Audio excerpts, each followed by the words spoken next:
Calaroga Shark Media. From Minnesota, where nobody told us the guy pronounces his name Waltz, this is Ballot. Yeah, easy for you to say, Patrick. I'm the idiot who voiced the entire podcast yesterday without anyone telling me. Thanks for nothing. Bonus episode, my ass. Let's hit this. All right, folks. Gather around for the latest political circus act.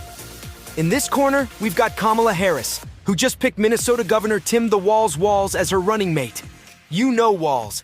Don't go calling him Waltz for an entire episode, you'll sound like an idiot. And in the other corner, we've got the Trump camp, ready to hurl insults faster than you can say Beetlejuice 3 times, and I am not falling for that. So, what's the word on Waltz? Well, according to Trump's crew, he's about as exciting as watching paint dry on a rainy day. Roger Stone, always the charmer, said, "Unfortunately, the guy is so boring he dyes his Easter eggs white." The Trump team is calling Waltz incompetent, radical, and weird. It's like they're playing political Mad Libs over there. Next, they'll be calling him purple, fluffy, and biodegradable.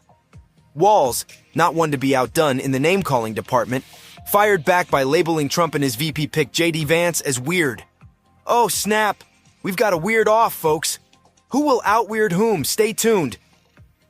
So apparently Donald Trump's team had a whole plan to take down Pennsylvania Governor Josh Shapiro, thinking he'd be Kamala Harris's VP pick.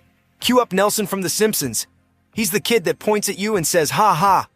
They were ready to unleash a whirlwind of opposition research, like they were gearing up for the Super Bowl of political mudslinging. There was just one problem. Psych. Now Tim Walz becomes the new target. But here's the thing. Trump's team believes his background as a football coach, deer hunter, and National Guardsman makes him a tough nut to crack. They're worried his everyman appeal might make it harder to paint him as a snooty elitist. Imagine trying to make a high school football coach seem like a pretentious snob. It's like trying to convince everyone that apple pie is overrated or that my ex-girlfriend Norma isn't crazy. Spend 5 minutes with an apple pie and you'll know the truth. She's crazy. Meanwhile, Trump is now deliberately misspelling Harris's name as Kamabla. At least we think it's deliberate. Here's the thing. He's gonna spend 3 months making people think Kamabla is the worst. But when they go to vote, they might think Kamala is someone else, and since she's not Trump, the casuals might click that X. Nice head, Trumpabla.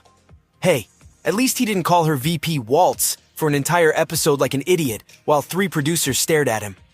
Maybe I'll have to hire one of the ungratefuls who get 49 days off from John, and Tommy, but I'll warn them, the slave drivers over here made me work 2 weekends in July. Philly in August, the city of brotherly love, cheesesteaks, and apparently political showdowns. Republican VP pick J.D. Vance kicked off his swing state tour in Philadelphia, marking his territory and making sure everyone knows he's not camera shy, unlike someone we might know. Yes, Kamala Harris. We're looking at you. Harris has been dodging extended interviews like they're landmines since President Biden dropped out of the re-election race and handed her the baton for the 2024 Democratic presidential nomination. While Harris has mastered the art of answering shouted questions from a distance, seriously, is she running for president or auditioning for a role as a mime? Vance is out here holding press conferences like it's his new favorite hobby. At a Philadelphia event, he didn't hold back, declaring, "Kamala Harris, our border czar, is asking the American people to make her the next president of the United States." And yet, for the past 16 days and counting, the American media has been unable to ask her a question. Vance, ever the showman, added, "Now agree or disagree with me and President Trump. Nobody would dispute that we will go anywhere, and we will talk to anyone." She's running a basement campaign where she refuses to go before the free press and actually answer their questions. I guess she needs to do spots with the My Pillow guy and the streaming dude from yesterday, whose name I've already forgotten. Next up, it's a segment called, "How the hell do the producers of this show expect me to make this funny?" Today's topic, a Virginia man charged with making death threats against Vice President Kamala Harris. Yeah, because nothing says comedy like unhinged death threats. Thanks, producers. Do you idiots not know by now we use the up-tempo fun music bed after the commercial? Sheesh. Anyway, meet Frank, a man who apparently has way too much free time and a keyboard that's been worn out by hate. According to court records, Frank here decided it was a good idea to hop on Getter, the social media platform for people who think Twitter is too mainstream, and start making death threats. Now, Frank didn't just stop at Harris. Oh no, he's an overachiever. He reportedly threatened President Biden, FBI Director Christopher Wray, and a bunch of Arizona officials. Because when you're on a roll, why not go for a high score?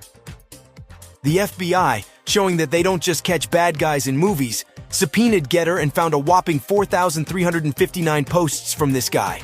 Yes, 4,359. I can't even commit to 4,359 steps in a day. But this guy managed that many threats. Imagine if he put that energy into something productive like, I don't know, knitting. 4,359 messages? That's like what I'd get from my crazy ex-girlfriend Norma if I put my phone down for an hour. And what did these posts say? Hey, you're not talking to Kate, are you? You better not be talking to Kate?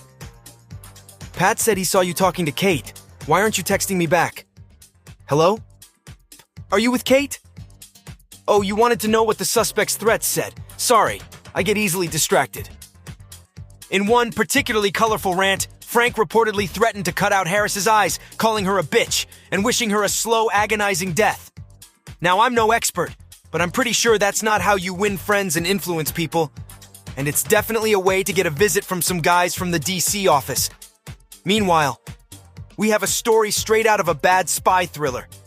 Picture this. A Pakistani national with alleged ties to Iran was arrested on charges of plotting to assassinate former President Donald Trump and other officials. According to a criminal complaint unsealed in Brooklyn federal court, this dude apparently thought he was living in a Jason Bourne movie, flew from Pakistan to the US to recruit hitmen. Spoiler alert, the hitmen were actually undercover FBI agents. Whoops. Actually, I'd watch that movie. Someone call Netflix and cast Tom Hanks and Danny DeVito.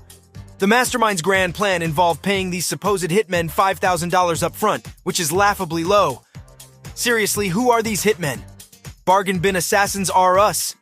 Okay, producers, you have anything funny, or are we going out on 2 assassination plots? Can we Google RFK? Can we just make something up about RFK? RFK Jr. has decided to enter the world of competitive beekeeping. He has formed a team called the Hive Minds, consisting of celebrities like Tom Hanks, Oprah Winfrey, and bizarrely, Danny DeVito. RFK has changed his campaign slogan to "Believe in a Better Future." He promises to install hives on the White House lawn and appoint bees to his cabinet. Is that a real story? I don't know, you tell me. Was brainworms real? Was driving a dead bear to Central Park real? And how does this guy get a woman like Cheryl Hines? Anyway, portions of today's program were made with the help of AI, especially the part about the bees. Oh, here's a real RFK story. The New Yorker's Claire Malone wrote in a profile of Kennedy published Monday that in a recent text exchange, Kennedy told one person that Trump was a terrible human being. The worst president ever and barely human. He is probably a sociopath. Barely even human? Someone call Netflix. I'll watch that movie too. Which reminds me, I wonder what Kate is up to.